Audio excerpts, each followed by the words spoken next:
Hello, I'm Donal Global Strategist with Davy. I think it's fair to say that investors have been somewhat broadsided by the strength we've seen in financial markets since the beginning of this year. We've seen across the board improvement in markets, from money markets through credit markets, sovereign debt markets and equity markets. And because of that, those negative feedback loops which were impacting real economy performance in the second half of last year are now turning around into a more positive dynamic.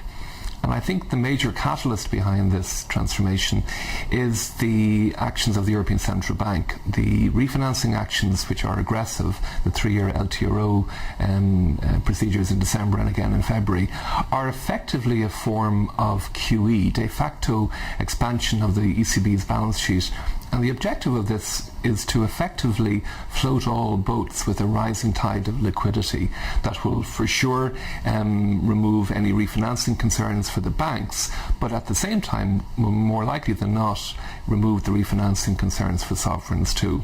So those worries that we would have had going into 2012 about the debt crisis in Europe, the refinancing risks for banks and sovereigns, the outlook for the global economy itself, well, those concerns are now being mitigated quite dramatically.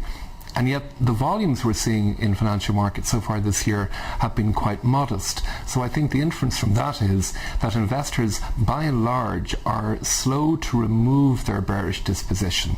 This is a market that is rallying without many investors, and therefore the pain trade right now is to be short risk assets as opposed to being long risk assets last year. That was the worry in markets coming into the end of 2011.